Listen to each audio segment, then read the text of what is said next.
Destiny because I've always liked spaceships ever since before Games Workshop. Battlefleet Gothic was my high point really at Games Workshop, doing a 40k spaceships game, which I'd been working on kind of like in my own time for quite some time. Ever since I joined, actually. When I first joined, Richard Halliwell had been working on a Battlefleet Gothic game then. They'd done a load of artwork and even some plastic miniatures for that, with the idea that it would be going ahead, and then they pulled it. So they kind of popped out through things like Space Fleet in later years. But I still wanted to do a proper Battlefleet Gothic Warhammer 40,000 spaceships game. I created mock-ups is the way I sold it. I actually built a decently sized Imperial Cruiser mock-up with some help from Jez Goodwin, because we talked a lot about Imperial spaceship designs and Eldar spaceship designs and stuff like that for a long time. So I said, "Buck it," and I built a model, good 6 inches long, which was nice and impressive, and started writing some rules for it. I say just on my own time. So there wasn't really any diktat as to what the rules would be like or anything like that. My original idea was to do something like a card game, almost, just with miniatures, almost as markers. There was oh God, I can't remember who made it. There was a game called Up Front, which is like a World War II squad-based card game. And I had an idea to kind of do it a bit like that originally, but eventually just knocked that on the head and effectively took the Epic 40,000 rules and applied those, because that was what we were doing at the time. And it's a great set of rules for all that I've been bashing on it. It is actually a really slick set of rules. It's beautiful in many regards, and that's one of the reasons we fell so in love with it, to our detriment. But anyway, I took elements of that and used that as the core rule systems. And now I just shilled it and complained a lot when they didn't let me do it, basically. Rick knew that we were heading into the dark times of only doing the core games in the future. So, as he has told me since, he made sure I got to do it as a kind of last hurrah, basically, which I'm grateful for. Yeah, he managed to get that for me, and I've got to do Inquisitor. Was the, his shake of actually making a game before effectively Games Workshop shut down on making games anymore and just made new editions of the existing ones. Yeah, that was the difficulty with it, though, is that each of these games that we did deserved and demanded ongoing support, and we simply couldn't give it. Not on the schedule we had to do everything else at the same time, and obviously as you did more and more of these games, you couldn't give more and more support for all of them. There's not an infinite amount of resources. So in the end, it was fairly inevitable, and in the end, the bean counters and the economics say, no, we'll just cut your main ranges. Those don't sell that many anyway. I remember them telling us about how they were going to cut Epic because it only sold like 1 million a year. Barely worth doing, really. So yes. Yeah, I know.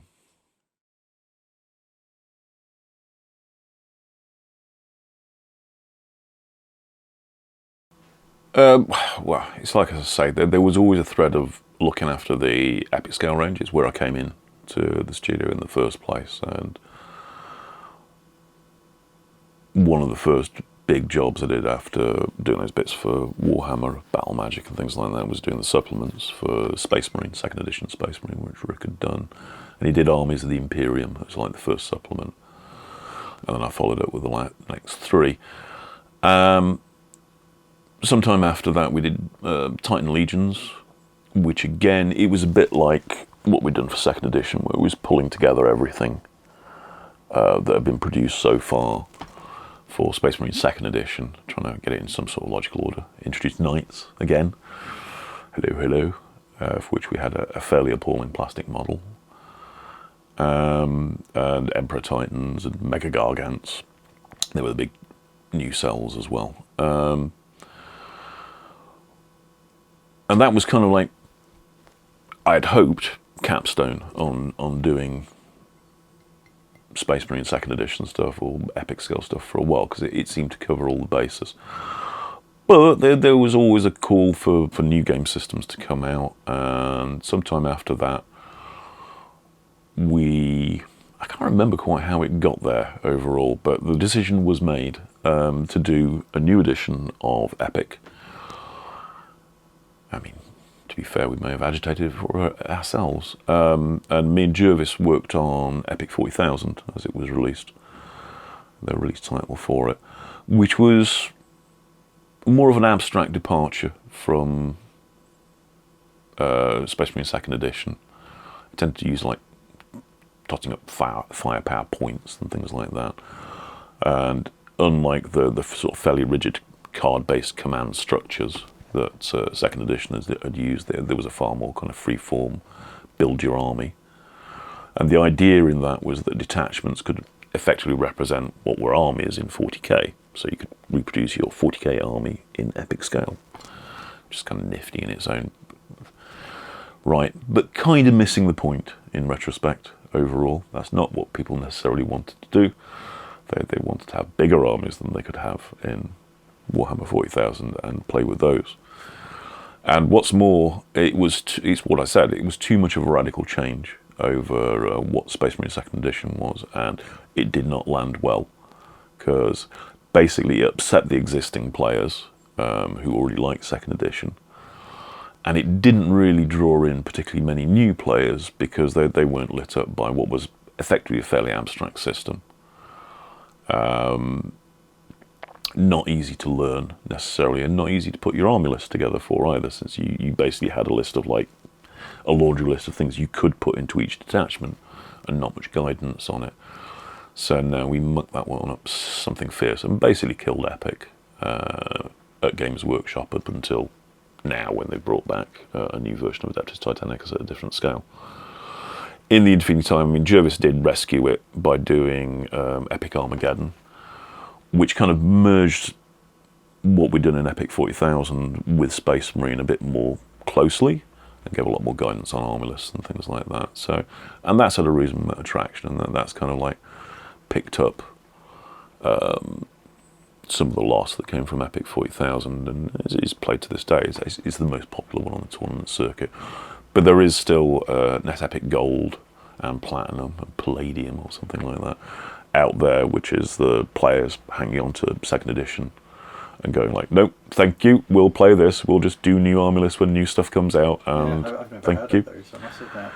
Ah, well, it's a niche thing for epic players a niche overall. within a niche, sure. Yeah, absolutely. Yeah. But it's always interesting when you get that kind of schism between what was the most official, recently released rules, and people are going like, no, I'm just going to stick to the old ones. Yeah.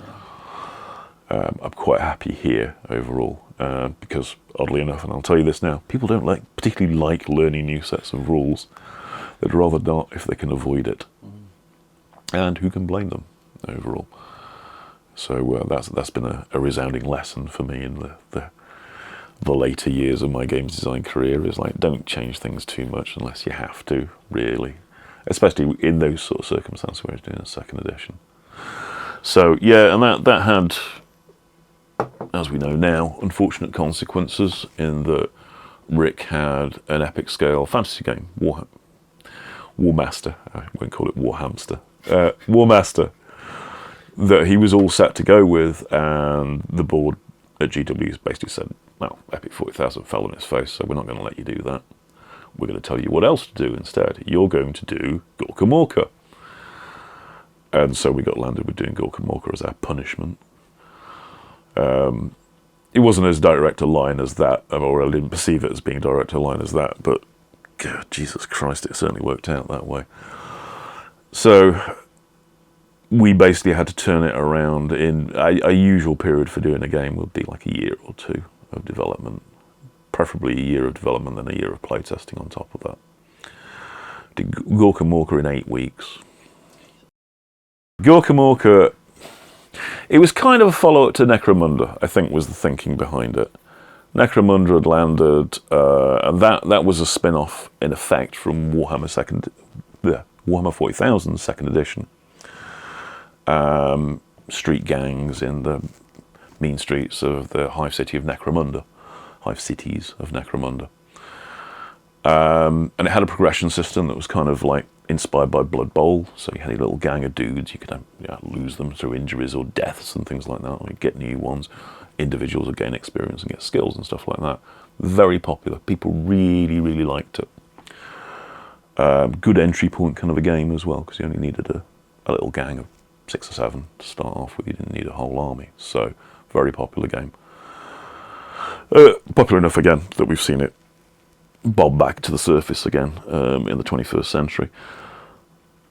So Gorkamorka was kind of an orky version of that in a way, but it was more like Mad Max, in that it had vehicles in it as well, driving around, crumping on each other and stuff like that. So kind of fun premise, don't get me wrong.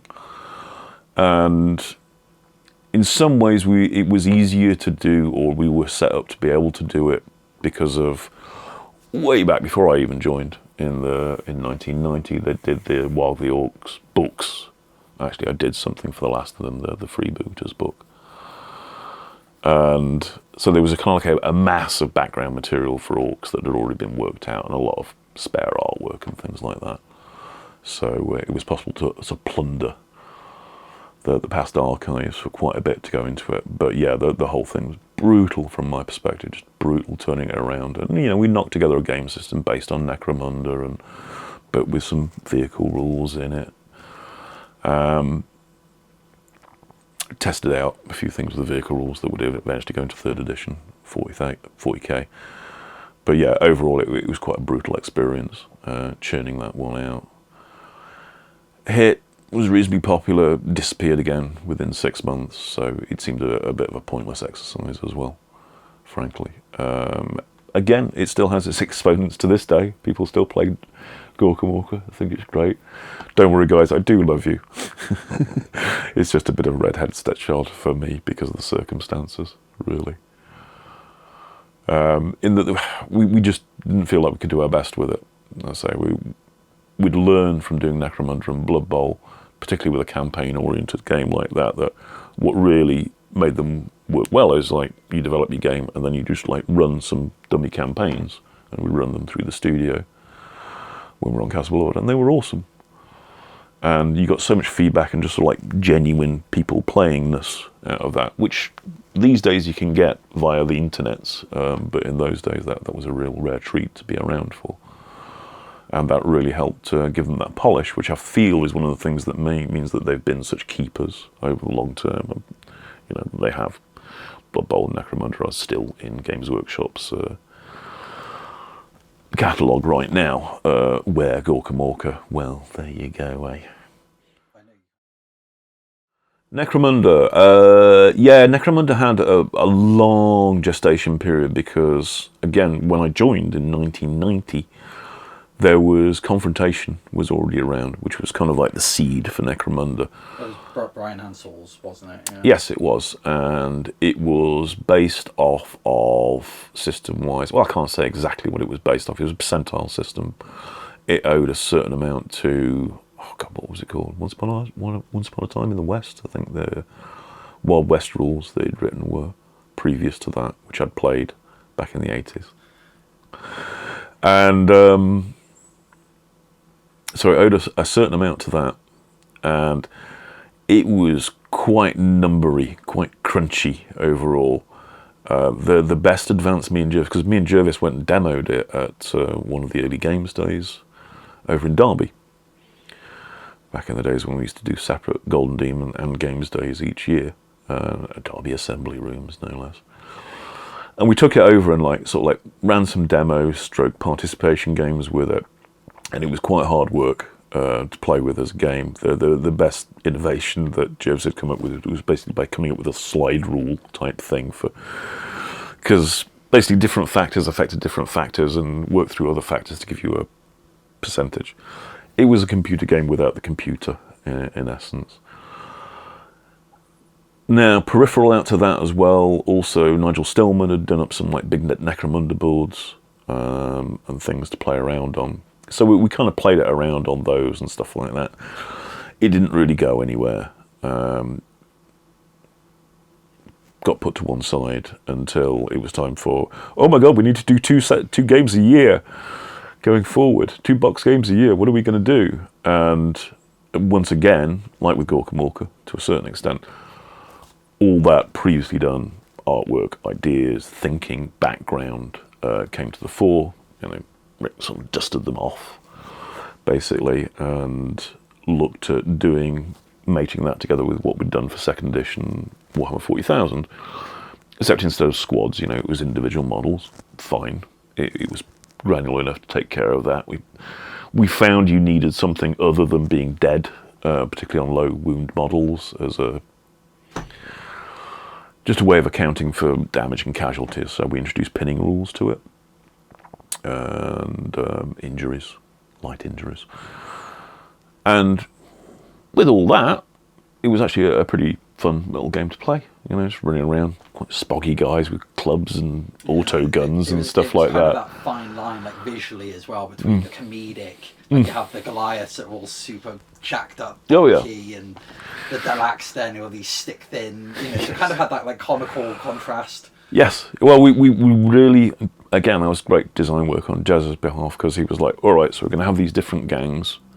We want them to be really different, right? No messing around, no kind of like, oh, well, they're a bit like that. No, really different. Each one of them completely visually distinctive to one another, which was great, because it was a great visual hook for them all. We wrote them up in accordance with it and so on as well, and it seeped into their background of like, well, of course, Delax, they're the sneaky guys. They're always lurking around in the shadows sort of thing, the Goliaths, giant roid head types and so on and so on. So it gave them a lot of character just through their looks. Interestingly, Rick held me back from doing anything with the actual stat lines or even development to a large extent. There was a certain amount of like the characters could develop in a strength-based path or what have you within the game, but there was nothing at the baseline which actually separated them out at all. Not even weapon choices, I think, at that point, which kind of give it a certain amount of just intrinsic balance as well, and starting out. And what we did do a lot of work with was a campaign system. Like I mentioned, Jervis had done Blood Bowl 4th edition or something, I think, previously. And I'd been an active participant in the league that he ran for that. Won the league. Got all the cups in 1 year with my cheating Skaven team. And the process of doing that was really, really invaluable for sort of like seeing the full curve, basically, of a bunch of teams starting out at the same level and developing in different ways, and some having to restart, some coming in late in the campaign. So we had a lot of kind of like tribal knowledge about how to do a campaign system that worked, and we applied all of that to doing Necromunda. Very successfully. We ran another campaign through the studio. This is when we were on Castle Boulevard. And that worked out really well. People really took to it. Those the heavy metal painters all painting themselves up gangs and stuff like that, and sent threatening letters to each other's gangs and all this sort of stuff. They were really up for it, so that was great. And I think that shows through in the final Necromunda game. It's got, I wouldn't use the word polished for it particularly, but it's got a well-lived feel to it. And we did a lot with just all kind of like zaniness and like saying, and slightly comedic stuff. Rick was always very keen on this idea that it was kind of like the Wild West, but underground in the sumpy parts of the hive. So we took a lot of Wild West themes and things like that, ranchers and stuff like that, and just rendered them into subterranean hellholes and all the rest of it. Plus anything else we felt like. Zombies, yeah, sure. Vampire, yeah, why not? Because it wasn't 40k, this was like the bottom of like one giant hive city on one planet somewhere in the universe. You can do whatever you like. Because a big part of 40k had always been all kinds of things can happen in different places, across 10,000 years is a very long time. So it was kind of freer on that level in many regards than trying to do things for the mainstream 40k as well.